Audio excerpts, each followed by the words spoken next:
Shalom semuanya, perkenalkan nama saya Putri Setia Zebua, NIM 210101073 dari Prodipa Grup B semester 1. Di sini saya ingin menjelaskan pemahaman saya tentang surat Efesus dan Kolose. Yang saya pahami dalam surat Efesus adalah 1. Penerima surat. Penerima surat Efesus adalah jemaat Efesus yang didirikan secara tidak langsung oleh Paulus dalam perjalanan PL yang ketiga. Di sana Paulus tinggal selama kurang lebih 2 tahun. Kisah Para Rasul 19 ayat 10, Efesus 3 ayat 2 memberi informasi kepada kita bahwa jemaat Efesus hanya pernah mendengar tentang Paulus, tetapi di dalam Kolose 4 ayat 6 yang sudah hilang itu, terlebih lagi karena pengarang surat ini hanya mendengar saja tentang mereka, padahal jemaat Efesus jelas dibangun oleh Paulus. Kisah Para Rasul 19 ayat 1-12. 2. Keadaan jemaat. Keadaan jemaat yang ada di Efesus tidak disinggung dalam surat ini. Bagaimana keadaan jemaat Efesus ini? Kecuali bahwa warga jemaat itu berasal dari orang kafir atau bukan dari orang Yahudi, tetapi rupanya orang Yahudi atau pengaruh Yahudi sudah terasa dalam jemaat itu. Mereka dahulu adalah penyembah Artemis. Penyembah Artemis adalah orang-orang yang percaya kepada Dewi Diana, dewi yang mereka sebut Dewi Kesuburan. Penulis di surat Efesus adalah ditulis oleh Paulus ketika dia sedang berada dalam penjara di Roma karena iman dan ketaatannya dalam melayani Allah. 4. Maksud dari surat ini adalah untuk menguatkan iman jemaat agar tidak terpengaruh dalam berbagai praktik penyembahan kepada dewa Yunani, yaitu Dewi Artemis. Sebab bagi masyarakat Efesus, Dewi Artemis dipahami sebagai dewa kesuburan dan praktik penyembahan kepada kaisar.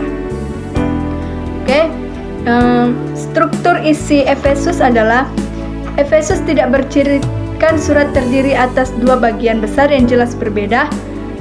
Di dalamnya adalah 1 pembukaan, Efesus 1 ayat 1-2, bagian pertama Efesus 1 ayat 3-14, doa pujian 1 Efesus 1 ayat 3-14, doa pujian disusul ucapan syukur Efesus 1 ayat 15-16, doa permohonan Efesus 1 ayat 17-19, bagian kedua Efesus 4 ayat 1-6-20, penerapan dan ajakan praktis, penutup karangan Efesus 6 ayat 21-24. Surat Efesus dibagi menjadi 6 pasal. Pasal 1 terdiri dari 23 ayat, pasal 2 terdiri dari 22 ayat, pasal 3 terdiri dari 21 ayat, pasal 4 terdiri dari 32 ayat, pasal 5 terdiri dari 33 ayat, pasal 6 terdiri dari 24 ayat.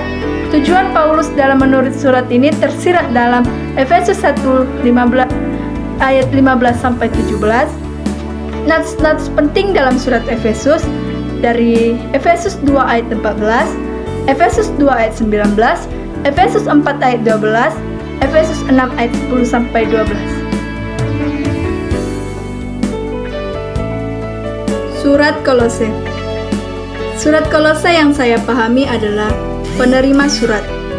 Kota Kolose tempat jemaat menerima surat ini berada terletak di Asia Kecil yang dilewati jalan raya dari Efesus ke timur atau Syria. Jemaat Kolose tidak didirikan Paulus dan Paulus sendiri belum pernah ke sana.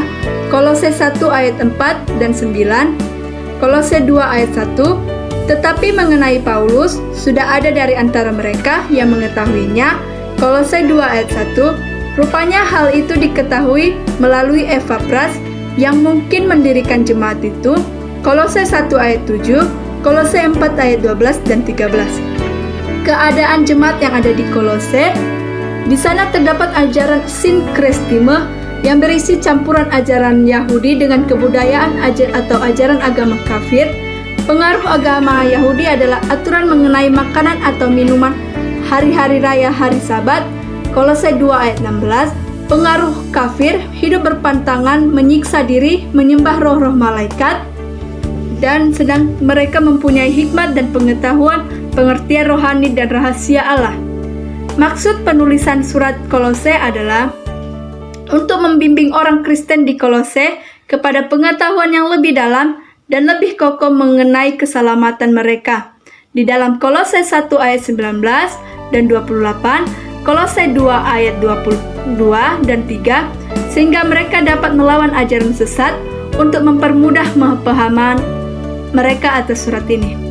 Paulus memakai istilah-istilah sinkristitis itu dalam konteks Kristus seperti rahasia Allah, hikmat, karena itu dikatakannya Kristus adalah hikmah Allah atau rahasia Allah, di dalam Dia terhimpun segala hikmat dan mahrifat. 4 pokok-pokok yang dibicarakan dalam kitab Kolose. Kristus adalah yang sulung. Siapa yang hidup di dalam Kristus pada waktu dibaptis telah dikuburkan bersama Dia dan telah dibangkitkan bersama dengan Dia. Tempat dan waktu penulisan, tidak ada kepastian tentang tempat penulisan surat ini.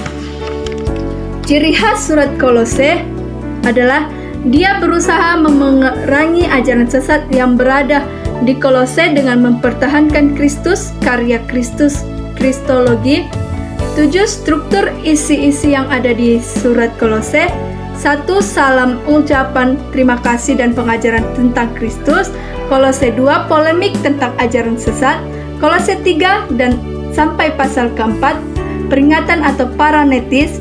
8 nats penting dalam surat Kolose adalah Kolose 2 ayat 6 sampai 10, ilmu pengetahuan tidak boleh didewakan.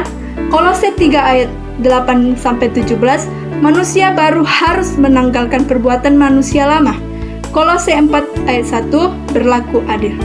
Oke, sekian dan terima kasih penjelasan saya tentang surat Efesus dan Kolose. Apabila ada kesalahan atau kata-kata yang salah, mohon dimaafkan. Kurang lebihnya, terima kasih. Tuhan Yesus memberkati. Shalom.